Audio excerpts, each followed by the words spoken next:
welcome to My Family Pod, the podcast for anyone navigating family and relationship challenges in their life. I'm Sarah Whitelegge, a Senior Associate in the Family Team at Myerson, and today I'm joined by Sam Fisher, the CEO of Trafford Domestic Abuse Services, to talk about what TDAS does and how you can help friends, family members or co-workers who may have experienced or are experiencing domestic abuse.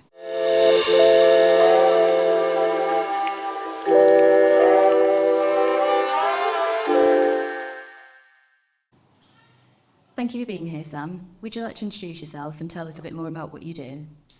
Yeah, thank you for having us here today, Sarah. So I'm Sam Fisher. As you say, I'm the CEO of Trafford Domestic Abuse Services, which is a local charity based in Trafford, offering advice, support, accommodation and training to any victim, survivor or family friend who has experienced or is experiencing domestic abuse. And of course, domestic abuse can be such a difficult subject to talk about, but it's really important that we raise awareness about it.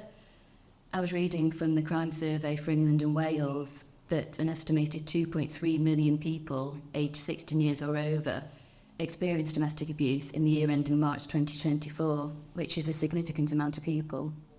Yes, it is, and I think the reality is when we see them statistics, we have to remember that this is actual people, this is individuals. You know, domestic abuse does affect 1 in 4 women, 1 in 6 men, 1 in 5 children. And the reality is, them figures alone are scary, aren't they? But them figures are what's reported. You know, we support a lot of people who would never report to the police or identify themselves as a victim or survivor of domestic abuse. And also, we've got to consider the people who aren't even realising they're in an abusive relationship. So it's probably a lot more than that. And it's good that there is more awareness and people are talking about this more. And I think it's right that what you just said, Sam, that as a family solicitor, we understand how abuse features in so many relationships. And I agree that we speak to many clients on a regular basis who don't necessarily realise that they are in an abusive relationship. And I think that's why it's more important that there is more awareness in terms of the type of abuse. A lot of people we speak to still associate domestic abuse as being physical abuse, but obviously there's a lot more ranging domestic abuse behaviours than just physical abuse. Yeah, and that's the important thing to stress, isn't it? Like, we still hear people talk about domestic violence rather than domestic abuse. And the fact is, physical abuse is an awful aspect of domestic abuse, but there's so much more other ways that victim survivors are experiencing that domestic abuse, from emotional, psychological, financial, sexual, gaslighting, that coercion and control. And when we think about the people that access our services, you know, we support over 2,000 people a year, and the majority of them haven't actually experienced physical abuse. A lot of it is around that psychological abuse, financial abuse. Physical abuse is, you know, a harrowing aspect, and the reality is it does happen and it happens a lot, but there is so much more that underlies that level of abuse in terms of what people experience and the level of intimidation that abusers can often put onto their victims. And so, yeah, it's much wide-ranging, and it's so important, which I'm so glad you've invited us in today, that we really raise awareness of all aspects of what constitutes domestic abuse. We recently blogged about coercive and controlling behaviour, and I think it's important to discuss this type of abuse. It's obviously gained a lot more legal recognition over the years, and like I mentioned before, we often speak to clients who've experienced this behaviour but maybe aren't aware of it or ready to be aware of it. Are you able to provide a few examples of what might be considered to be coercive and controlling behaviour, especially to people who might not be as familiar with that term? Yeah, and I think this is one of the kind of areas of domestic abuse where people might often not realise they're in an abusive relationship until later down the line when they look back, because a lot of the aspects of coercion and control can include things like isolation, so isolating you from friends and family.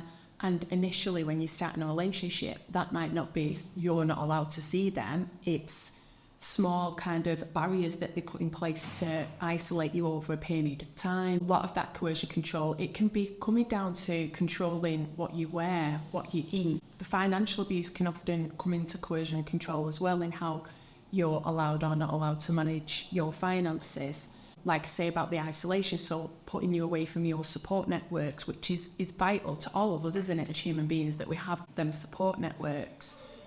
Coercion and control could also be intimidation, like instilling fear in somebody, and that might not be by words, it could just be body language or the way somebody looks at you that makes you feel in fear of them, and then that controls aspects of your life. You know not to do something because of the way somebody's looked at you or the way that somebody says something.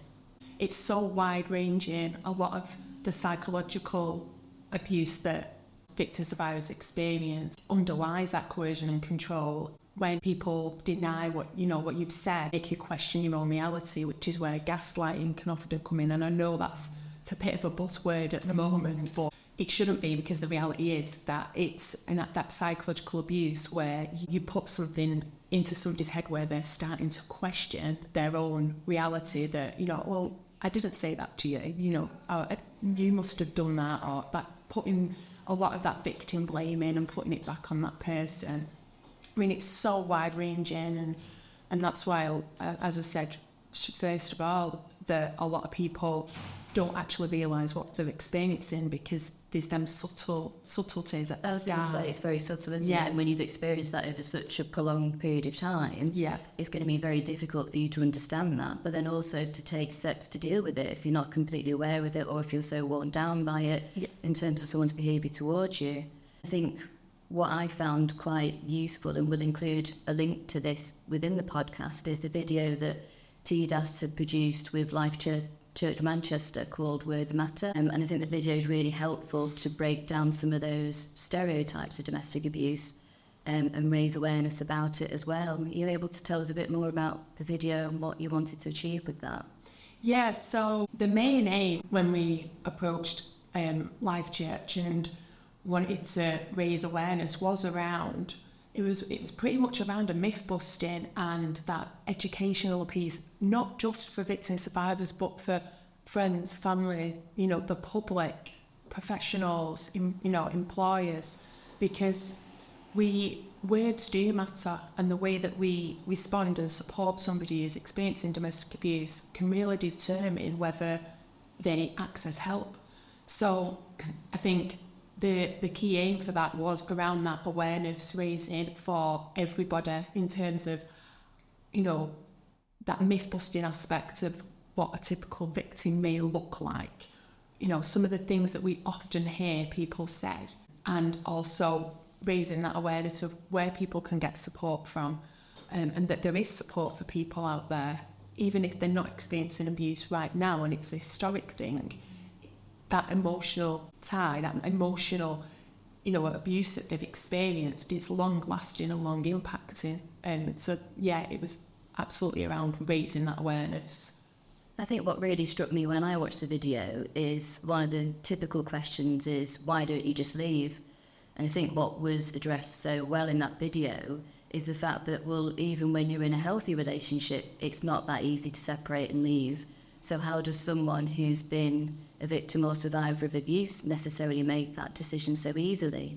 There are so many ties when you separate, dealing with children, sorting out financial arrangements, so that even when you are trying to separate or, leave a healthy relationship, it's incredibly difficult. Yeah, absolutely. And I think that's one of the key points that we wanted to make. When you are ending a healthy relationship, there's so many things to think about, but then you add abuse into that and years of coercion and control, that person then doubting themselves, are they able to leave, are they able to survive on their own? So if there's financial abuse involved, they might not have had control over their own money. The perpetrator may have used threats to have the children taken off them. There's over so many periods of time being told all these things and being, lost their support networks. When we was talking about isolation before, if you've been isolated to a point where you feel you've not got your support networks and all you've got is that perpetrator, that really can result in them staying in a relationship longer because they don't feel like they have anywhere to go or anybody to speak to about it.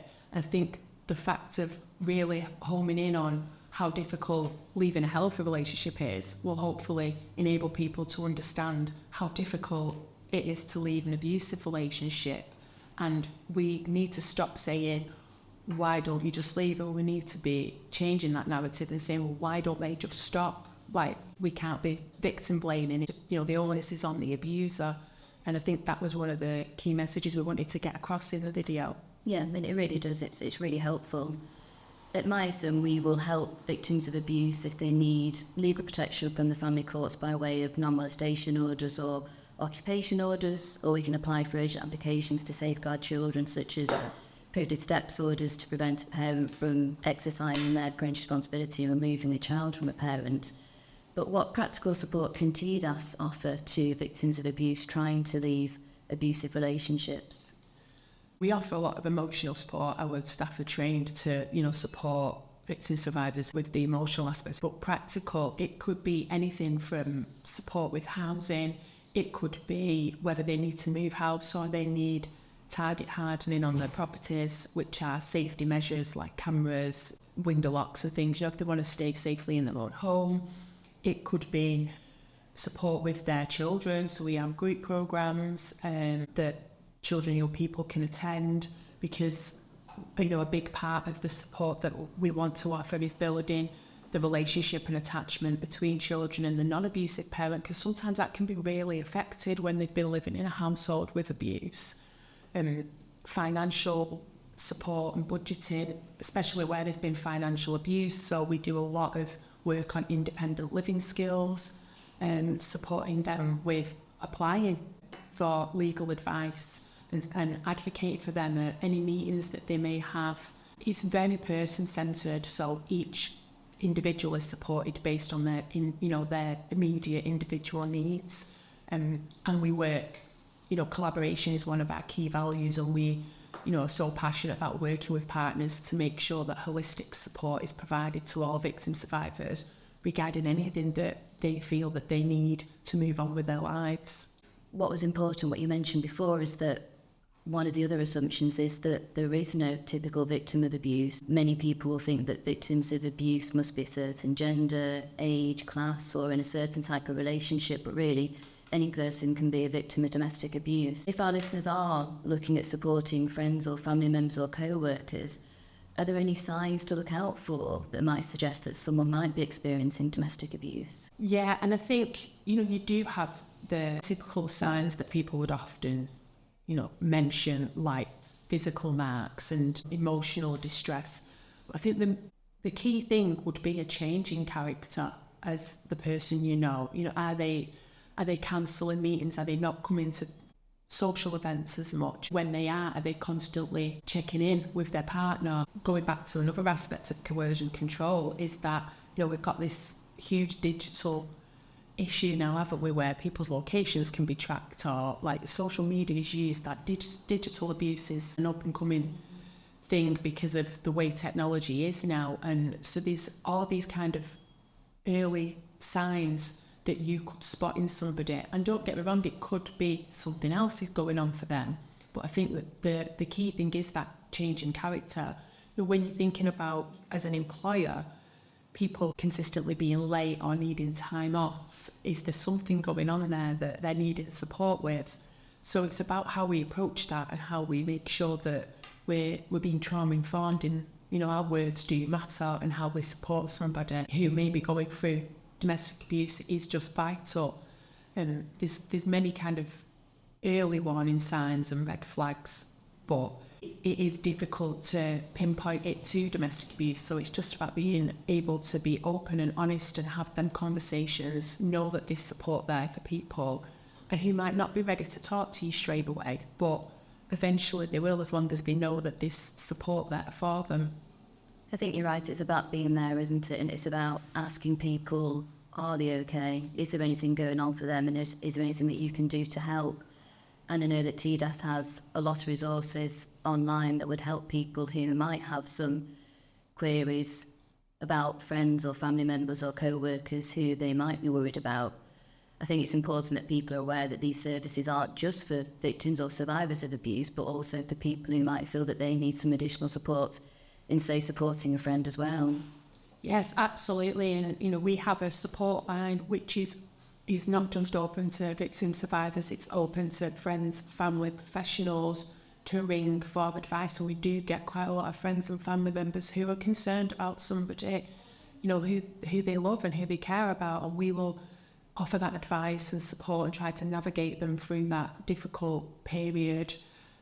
We have a friends and family toolkit that's available on our website in our resources page that gives some real good tips on some of them earlier warning signs, some of the things not to say, and where people can be signposted to.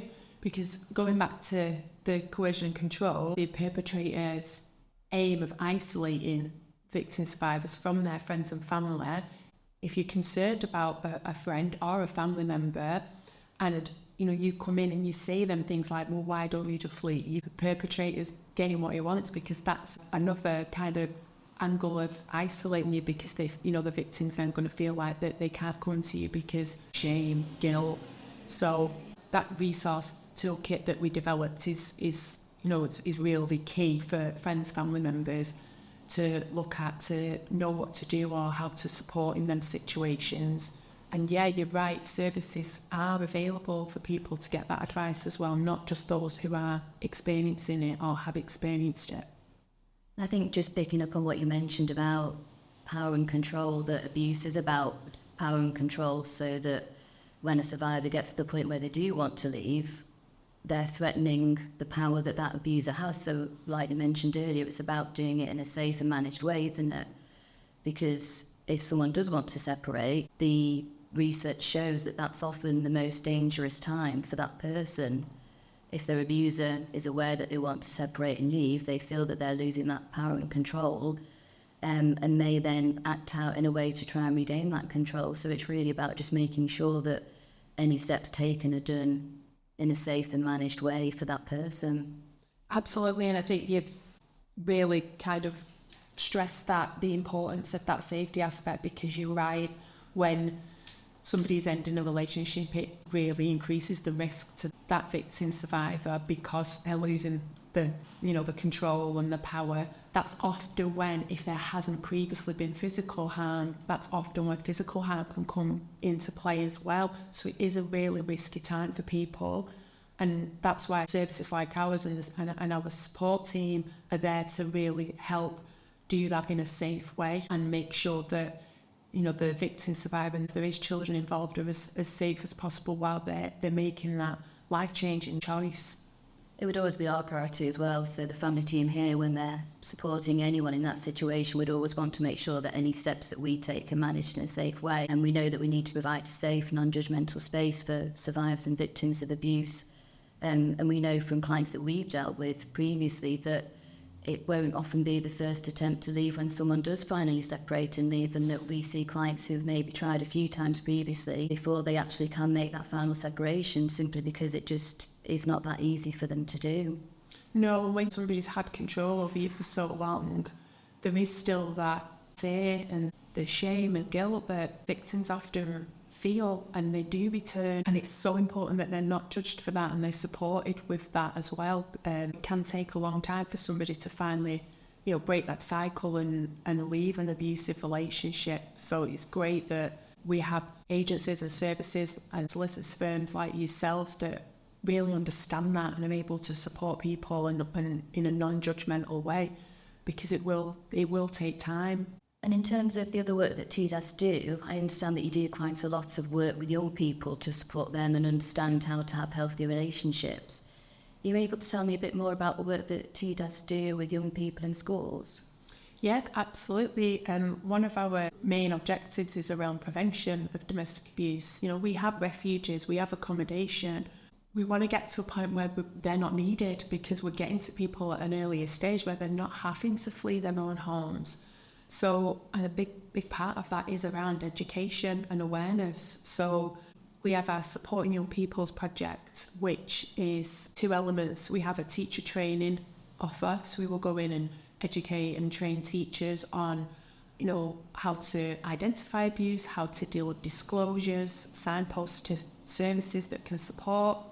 And then also for young people, we educate them on what a healthy relationship should look like and what domestic abuse can constitute and what it is for when they're getting into their own relationships, some of the signs that they may need to look out for, or, the early kind of red flags. I mean, we're seeing more and more young people already in their own abusive relationships. And so this education piece is just vital in order for us to kind of break that cycle and ensure that our younger generation are equipped with that knowledge of what domestic abuse is, what a healthy relationship should look like for them, and to hopefully prevent them from becoming an adult victim to domestic abuse in the future.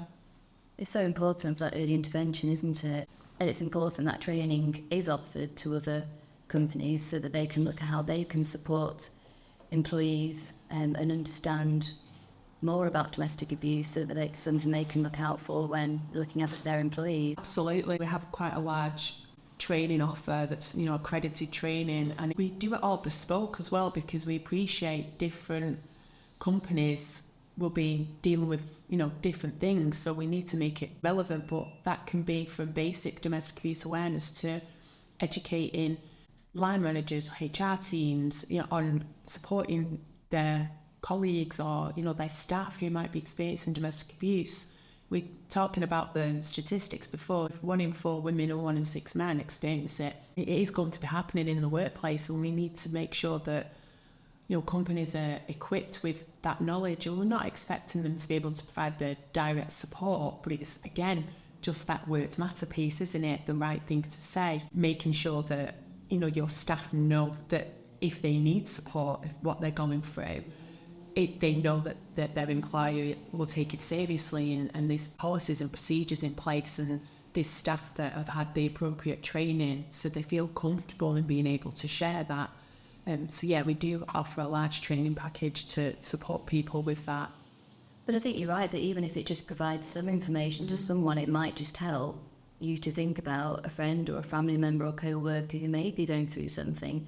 And I think that's why the Words Matter video is so helpful, because I think it's about 3 minutes long. Yeah. So it's no time at all just for anyone to watch it, but it might just arm you with that information that will make you think about things a bit differently in terms of how you have those conversations, to be careful about what you say, but also to make you think, okay, maybe something is going on for this person in my life, and what steps can I do to then try and help them? For anyone listening to this podcast who feel like that they need help with what we've been discussing today, or whether there's someone that they love who they think might need some more help, what are the best resources for them to look at? We have a large resource section on our website, and we have the support line where people can get advice. But there's so much information out there. There's other organisations similar to us in all kind of areas of the country. So there is so much information out there for people to access, just to increase their awareness, look for, support services. I think that in terms of resources as well, not everything has to be domestic abuse organisations, because a lot of people who access our services, we're not the first people they've disclosed to. A lot of the time they're referred on to us from whether it be the GP, housing, or a family and friend has referred them to us. And if it's just that bit of information that you've got that you can pass on to somebody you're concerned about or you're worried about, then that's the first step in trying to support them to access any help that they may need. But, our website does have an array of resources on there for various aspects of domestic abuse, and with different agencies where to get support, whether that be around kind of financial support. A lot of banks now are recognising domestic abuse as a feature, because another reason why people may struggle to leave is if you've got a joint mortgage, and there's all that financial aspect, and a lot of banks are recognising that and putting policies in place. A lot of housing associations are doing the same, where there's joint tenancies, there's putting clauses in their leases now. We are moving in the right direction, and which is really positive to see. And all them kind of areas of resource and information, even if you don't want to access direct domestic abuse support, there is that information out there, just to equip people with the knowledge of what is available for them so they can kind of plan and make the next steps. And in terms of TDAS as an organisation, you know, even just during this conversation today, we've heard about so many services that you're running, the support that you're providing. For those listening who would like to support TDAS, what can people do to get involved or help? Yeah, we're always looking for support, especially around fundraising. We are a charity and we do constantly have to look to find funds for services. And just to put it into context, so we have 37 refuge spaces for a safe accommodation, and it costs us over £40,000 a year just to fund one of them. So it's a lot of money. So we're always looking for people to support in any way, shape or form. We do have a fundraising section on our website. There's so many different ways people can get involved, whether, we have events that people can sign up to, charity partners, with corporate organisations, but we appreciate that it doesn't always have to be monetary. It could be donation of items, welcome packs, for example, for the families that live in our refuge, or it could be, we have, team days. We do have a lot of safe accommodation that, people will come in and kind of help us to do the garden or decorate. There's so many different ways people can get involved with us as an organisation, and we're always open to new ways of working together and ideas too. Yeah, the website does have kind of all the details on it. If anybody's interested in getting involved and supporting us, that's the best place to look, and would be so grateful for any support anybody can give us. So Sam, just going back to some of the other assumptions that people make about what might be considered to be a typical victim or survivor of domestic abuse. You mentioned stats earlier that 1 in 4 women would experience abuse, but also 1 in 6 men would experience domestic abuse. I understand that TDAS have a refuge to support male survivors of domestic abuse. Yes, so we've always supported male victims of domestic abuse, but a huge gap in our service was being able to offer enough safe accommodation for male victims.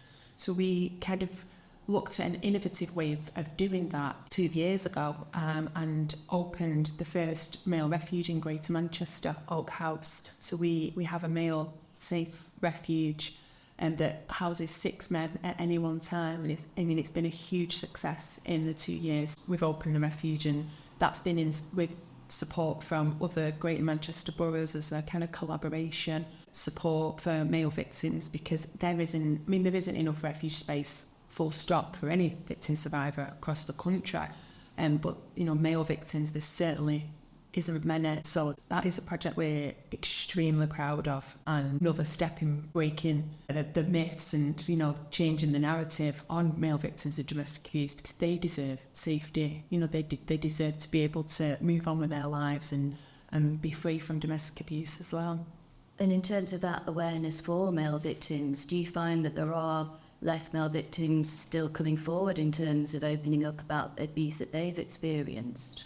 Yes, in terms of, if you looked at our data, we do support more women than we do men. However, since opening the refuge, our referrals have increased quite substantially. So, we was on a 43% increase from April to December this year compared to the whole of last financial year. So I think it's a little bit like chicken and egg, isn't it? Like, there's a need, but until you put something in place and people are aware of it and aware what's available, that's when you start to see actually that we're getting more people coming through who are asking for support because they know it's there. So it's just all about that awareness raising, isn't it? And letting victim survivors know that no matter your background, no matter what kind of demographics, no matter anything, anybody can be a victim of domestic abuse, and there is services for everybody that may be experiencing or has experienced it. I think TDAS are just really helping to break down those barriers for people to be able to access that support in terms of the range of services that you're offering. Yeah, and it's key for us, to being inclusive is one of our core values. So it's vital. And there is other specialist organisations that would be better equipped to support some victims and survivors of domestic abuse. And it's important that we collaborate with them and we partner with them to ensure that their needs are met appropriately. Thank you, Sam, for coming in to talk to me today and for sharing your insights. I hope this conversation will help people who may be experiencing domestic abuse or are concerned about someone who is. If you are listening and you do need help in relation to the issues we've discussed, then please get in touch with TDAS on 0161 872 7368, or you can also contact Refuge's 24-hour National Domestic Abuse Helpline on 0808 2000 247. We'll post a link to the Words Matter video in the podcast description and share the resources that we discussed earlier. So thank you so much for having me here today to really shine a spotlight on domestic abuse and make sure that we're increasing the awareness around what it is to the public. Thank you for coming in, Sam. We really appreciate your time.